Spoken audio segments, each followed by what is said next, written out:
Hello, welcome to another edition of Issues with Jide. Here we talk about actions and inactions of those who shape our political and national landscape and how these impact us positively or otherwise. I'm Ibrahim Shita. Today on the show, Obi Sheds Tears vows to prove he won presidential election as Kachikwu says Tinubu took advantage of disunited opposition for victory. And later on the show, Supreme Court set aside CBN's Naira redesign policy, says old Naira notes remain legal tender. In the course of the program, we'll take your questions. But first, subscribe to our YouTube channel and drop your questions in the comment section. I have joining me via Zoom, the maestro himself, Babajide Kolade-Otitoju. It's good to see you again, BKO, after the noise, the hullabaloo, the stress and all that of last Saturday, BKO. Yes, it's good to be back. We were all so busy across the country to the point that we could not run this show last Saturday. It's the first time we have missed the show in almost 2 years, and I was personally gutted because it was an opportunity to preview the election and tell our people what is likely to happen in the election, and also help our people to make informed choices. Fortunately, we couldn't run the program, and I think the last episode, that was 2 weeks ago, when issues came up and I was forced to predict that somebody would not win the election. Absolutely. Which actually came to pass then. But then, moving forward, presidential candidate of the Labour Party, Peter Obi, shed tears on live television for the first time, to the press, for the first time after he lost the presidential election to the candidate of the All Progressives Congress, Bola Tinubu. And he has gone ahead to file a suit at the Presidential Election Petitions Tribunal against the declaration of Bola Tinubu. How do you react to this later development? Well, I think it's normal for people vanquished in the Nigerian election to seek redress in the law courts. We've seen the judiciary decide who won an election so many times. Sometimes the judiciary gives victory to the wrong person. Politicians are bad losers. A good number of them, even when they are well beaten, will still try their luck in the law courts. So that's the way it has been. President Buhari was going to court every time he lost an election. So, and on all the occasions that President Buhari lost the presidential election, he did not deserve to win because his votes came from just one part of the country, the far north of our country.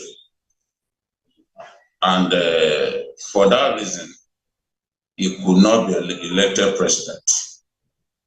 You are not going to become the president of Nigeria on the strength of the votes of Christians alone, on the strength of the votes of people from your own ethnic group. You are not going to be president of Nigeria on the strength of votes from the South. Neither are you going to be president of Nigeria on the strength of votes from the North. You are going to win the presidential election in Nigeria if you can get the right mix of votes. Votes from the North Central, votes from the Northeast, votes from the Northwest, votes from the Southwest, votes from the Southeast, votes from the South-South. You must be able to get votes across all of these geopolitical zones. And you must have the spread. You must have 25% in 24 states of the Federation. Now, if you derive your strength from northern Nigeria, you will never get to that threshold. If you derive your strength from southern Nigeria, you will never get to that threshold. If you derive your strength from a particular religion, if the overwhelming number of votes that you got in the election came from adherence to a particular religion, you will never be elected president of Nigeria. So I think that our elections are not perfect. I want to even believe that this is one of the best elections we've had, because the usual writing of figures could not happen. Then when you look at the quantum of votes that we usually get from some states of the Northeast, including Borno State, some states of the Northwest, and even some states in southern Nigeria, where they used to record 1 million votes and the rest of them, this time around, they didn't even get up to 500,000 votes. Borno, APC won after scoring like 250,000 votes. Delta used to produce more than 1 million votes. Rivers used to produce more than 1 million votes. This time around, Rivers didn't even score to 300,000 votes. So our elections are getting better. And because they are getting better with the introduction of technology, human interference is giving way gradually. Everywhere you use the beavers, or you use his elder brother, the card reader, you can be sure that 2 million votes will never happen. 2 million votes will never happen. So even in Kano, where we used to have 2 million votes, they had to make do with about 900,000, for the winning party. I believe that the introduction of beavers has helped us to reduce the incidence of vote rigging or ballot rigging in our elections. It has made our elections more credible. You can imagine about 7 governors or so losing their bids to go to the Senate. The governor of Taraba, Uguayin, the governor of Enugu State, the governor of Abia, Bazu, the governor with the funny pattern, Ayade from Cross River, even the governor of Benue State, they all lost their senatorial elections. And some big senators like Al-Makura, the former governor of Nasarawa State, was defeated by an SDP candidate. So you have a party like SDP producing members in the Senate, producing members in the House of Reps, even from River State. So our election is getting better, but no one can say that we are where we want to be in terms of the conduct and the outcome of our elections. Right. So the ADC presidential candidates, maybe Kachikwu, said the victory of Bola Tinubu was an advantage of a disunited opposition, some of whom were running purely on the divisive platforms of ethnicity and religion. Do you agree with him? Yeah, I agree with him that the opposition should have come together to defeat the ruling party. Many Nigerians thought this will happen. Many Nigerians prayed, for example, that Peter Obi of Labour Party and Kwankwaso will come together. Honestly, if they had been able to come together, that partnership will have won the election. And if they didn't want to come together, if Atiku and Obi had come together, they will have the partnership will have done much better. I will not say that they will have won the election, because I still think that many Nigerians are tired of the PDP. They are not prepared to let the PDP come to power at this time. So with Labour Party offering another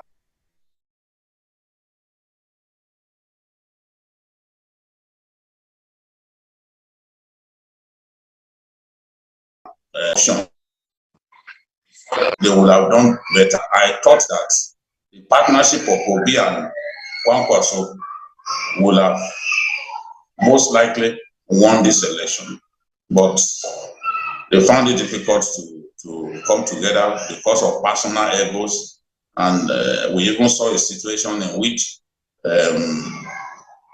Kwankwaso went to Chatham House and was attacking the Labour Party when he was asked why they couldn't come together. He got angry and he was raining insults on the Labour Party.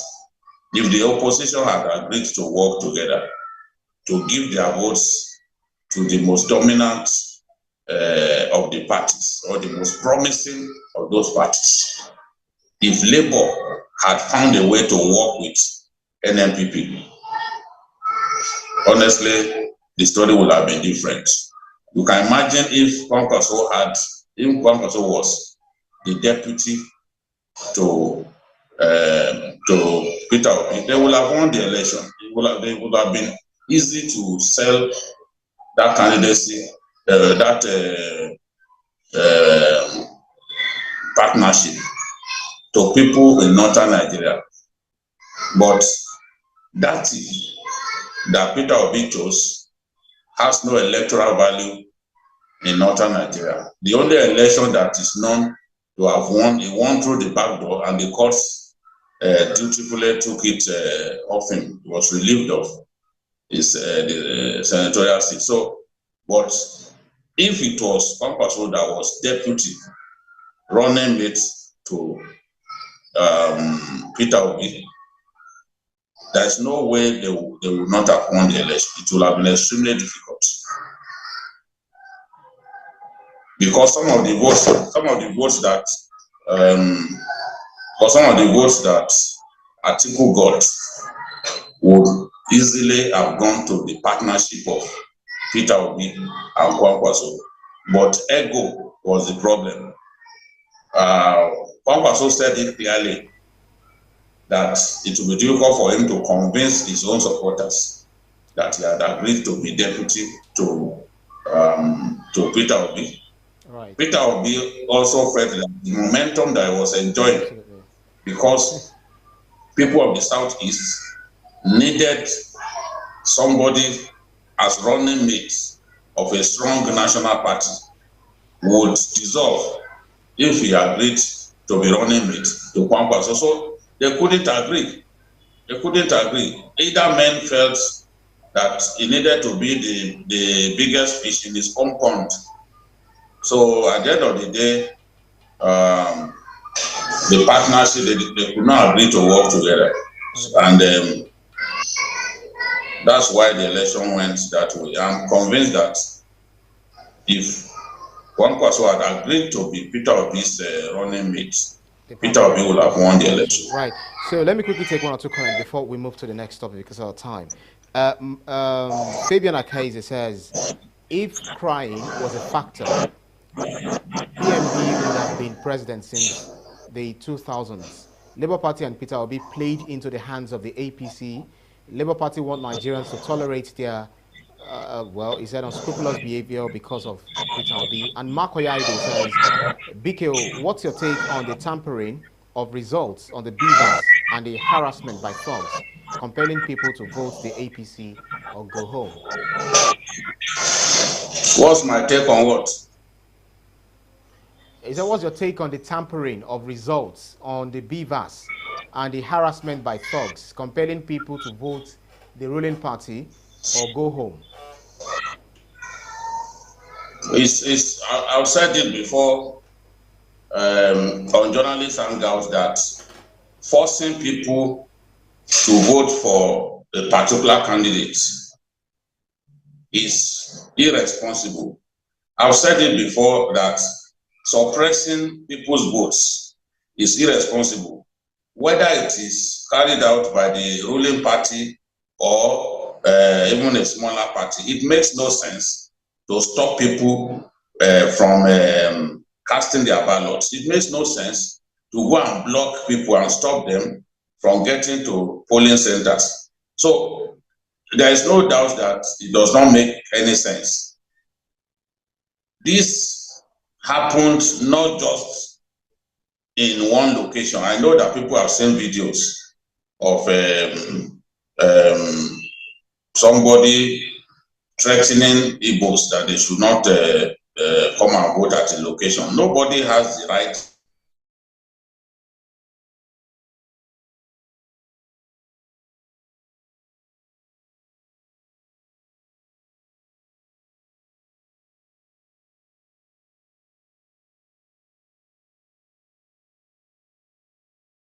because you think they will not vote for your preferred candidate is wrong, and it should not be tolerated, whether in Lagos or the southeast or the northwest or the north central. We've seen all kinds of tricks used in this election, and I must say that it was not limited to one party.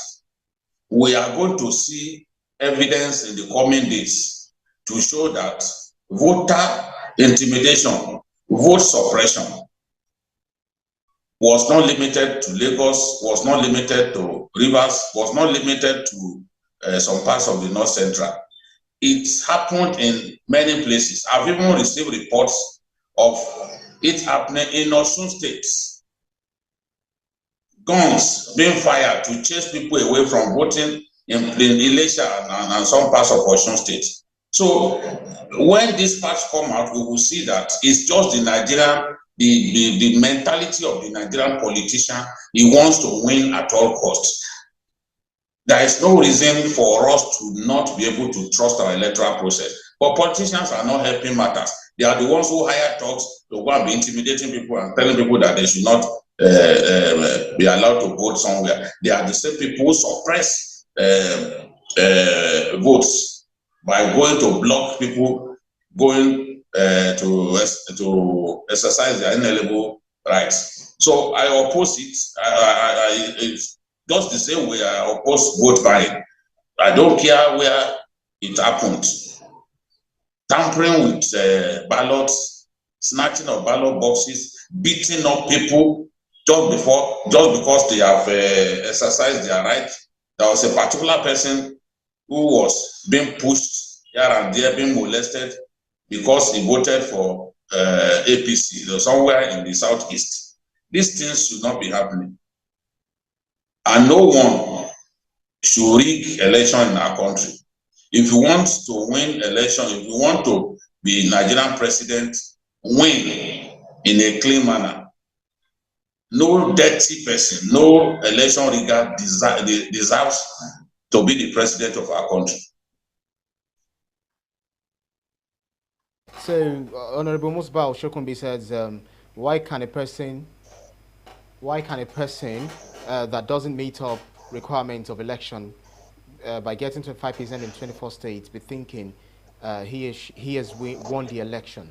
But because of our time, let's quickly change tack to talking about the Supreme Court setting aside CBN's Naira redesign policy, ordering that the old 200 Naira, 500 Naira and 1,000 Naira notes remain in circulation until December the 31st this year. Despite the court wronging the president's broadcast, Nigerians are still skeptical as to who to follow. BKO. Yeah. I said, despite the Supreme Court's ruling, the judgment, people are still skeptical about, as to who to follow. Yes, because this judgment came on Friday. I expect that by Monday, things will have crystallized. People will have an idea of where we are going. I am happy for one thing. Mr. President has been put in his place. All of the people supporting Mr. President because they thought his action of redesigning the Naira would hurt his party or would not allow somebody that they do not like to win the election. They do not have any conscience. If you look at the way people were dying, look at the punishment or the pain inflicted on our people because of this useless Naira swap policy. It's actually not Naira swap, Naira confiscation and Naira repainting. That's what we've seen. We've lost lives, we've lost buildings, lost property, but the CBN governor continued to insist that he will carry out a program that its implementation has clearly failed, thereby inflicting pain on our people. So the president, in evident arrogance, despite the Supreme Court's intervention, still went ahead to say that they were no longer legal tender. Now Supreme Court has shown the president that, yes, you are the president, but you are not a traditional ruler. You are not a king. Our nation is governed by laws. The Supreme Court has shown that the president should have consulted before taking the decision. You can imagine that in taking that decision, the CBN governor did not even tell the finance minister. How can people be behaving like this in Nigeria? And now when the Supreme Court intervened to say, let those old notes continue to be legal tender, the president came out. And we have people like Dati coming out to say when El-Rufai decided to obey the decision of the Supreme Court and told the people to continue to spend the money, Dati was telling us that that amounted to treason. I mean, and this is someone the Supreme Court has taken its decision. Let us see whether they will not obey the Supreme Court. There are still many Nigerians who still have these old notes in their houses. They've not been able to go into a bank to change their currency. There are many Nigerians. When the same CBN told us that we could take the money to the CBN offices, look at the thousands of people that jammed the CBN offices with the intention of exchanging their money with new ones. And I warned at that time that the CBN will not be able to cope with the deluge of people who are yet to get their money exchanged. Because in many parts of our country, in more than 400 out of 74 local government, we do not have banks. You are traveling to Kano from Zaria. Once you get out of Zaria, there's no bank until you get to the fringes of Kano. Look at all that, all of that stretch of the road. So it was a policy designed to make Nigerians suffer. At the end of the day, what did they even achieve? They said they wanted to stop vote buying. Did they stop vote buying? The answer is no. I know individuals who spent dollars during the election. It was stupid of anyone to think that you could just overnight stop vote buying. How are you going to stop vote buying? That's not the business of the CBN governor. Face your own work. The work that you have given, you have failed spectacular at it. Instead of doing your work, you are bothering yourself about vote buying. There are many ways by which Nigerians buy votes.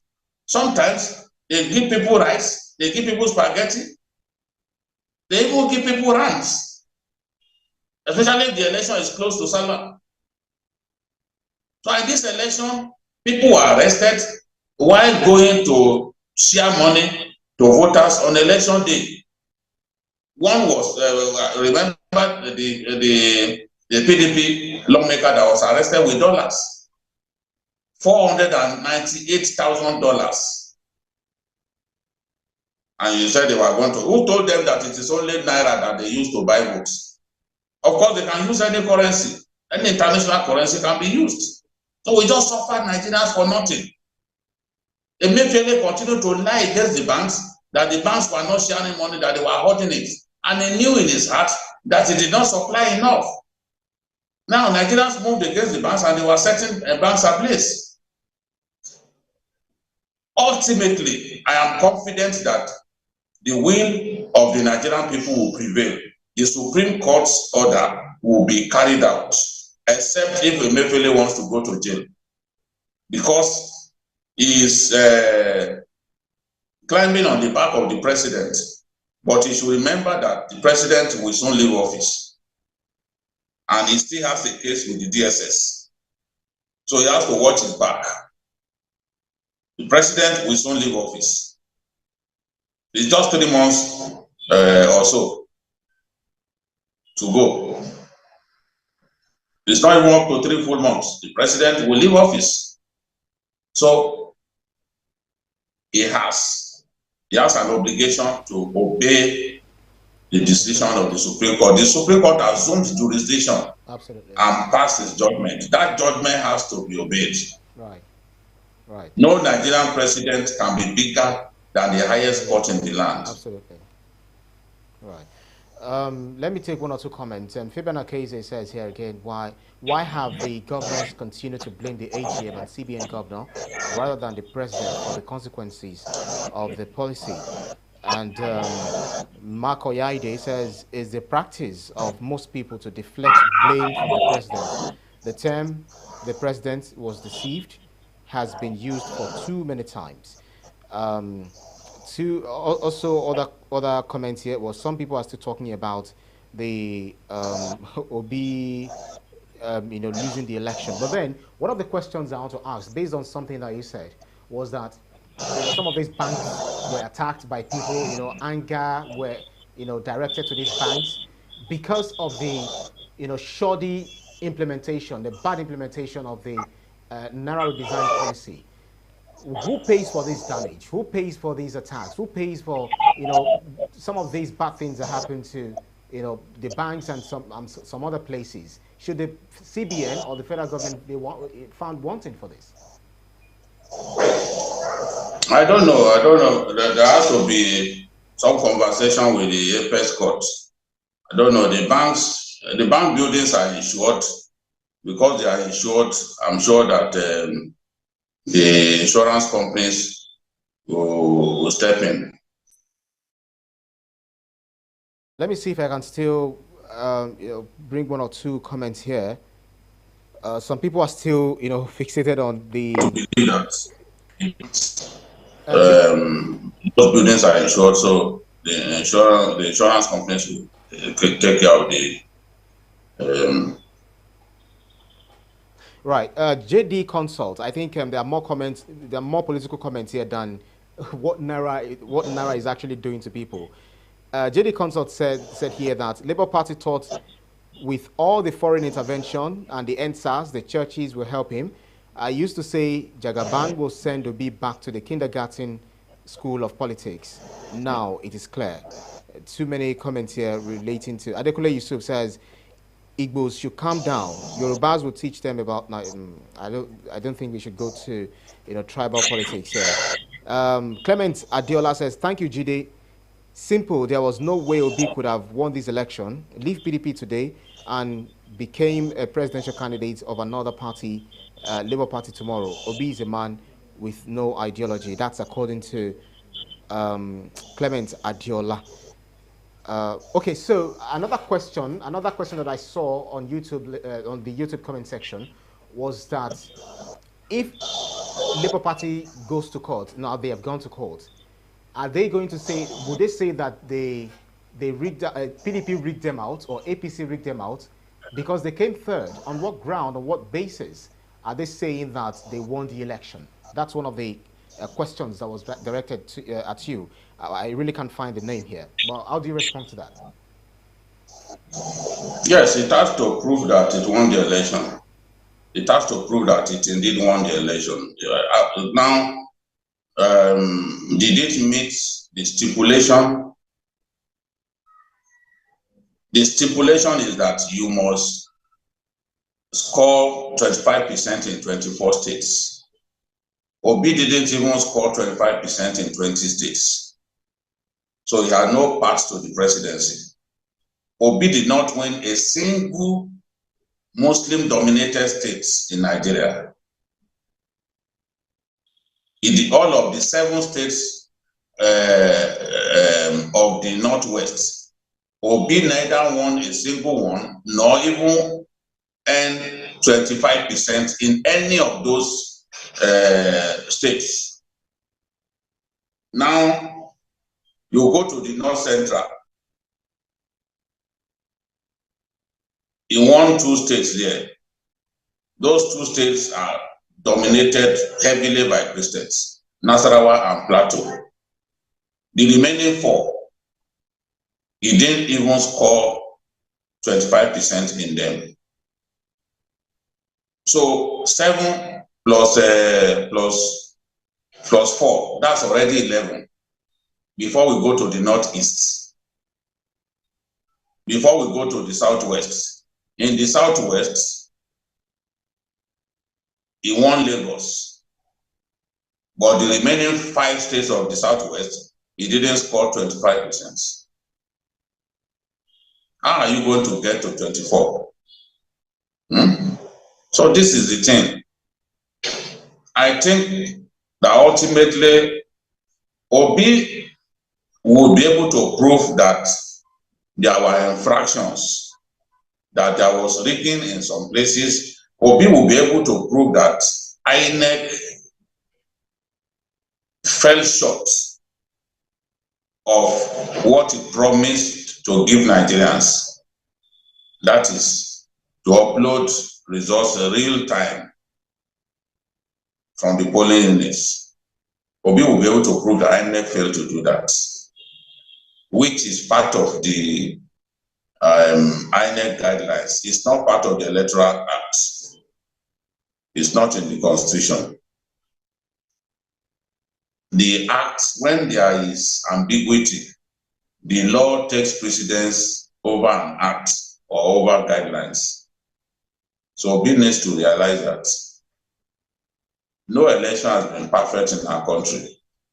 So, in my view, Obi and Atiku will be able to prove widespread rigging.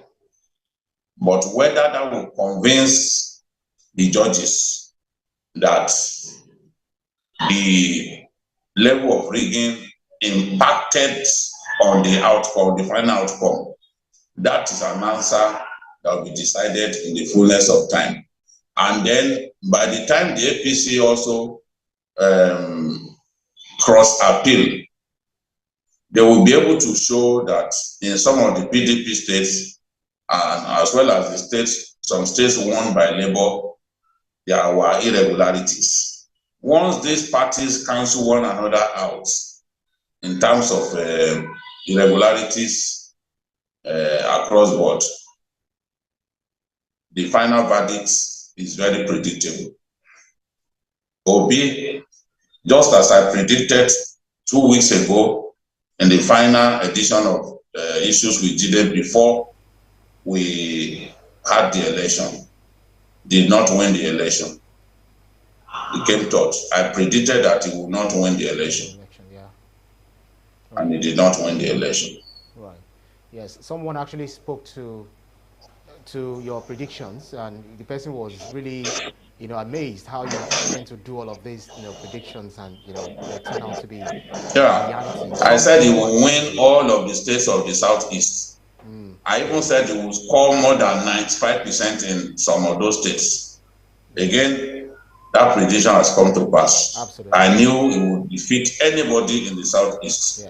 Yeah, that is what has happened. That made someone, accuse you of being biased in your predictions, and then you just wonder how you are being biased when you are stating these things with facts. If I was pro-APC, I would not have predicted that APC would lose Kebbi states. I predicted that APC would lose Kebbi states, and they lost Kebbi states. Absolutely. I predicted it on journalist hangouts. I predicted also that APC will not win Sokoto State. That will be a very close contest. That is exactly what happened. Absolutely. Absolutely. Oh. So it's not about being pro-APC or being biased. If I am biased, it is my own name that I'm damaging. Correct. Correct. So I'm too big for that. Correct. And that's our show for today's edition of Issues with Jide. Special thanks to you, Babajide Kolade-Otitoju, for those insightful analyses, as always. Thank you, Ibrahim. We'll do this again next week. Hopefully, we'll be able to have an edition where we look at how and why the election was won. Absolutely. There's a lot that our people need to know about the intrigues and what went into those electoral battles. Correct. And thank you to our audience for joining us on every edition. You can see the program again anytime by subscribing to our YouTube channel, TVC News Nigeria. Click on the subscribe button to get the latest information. You can also follow us on our social media platforms at TVC News NG. I'm at Ibrahim_Shita. On behalf of the rest of the team, I'm Ibrahim Shita. See you again next edition. Bye for now.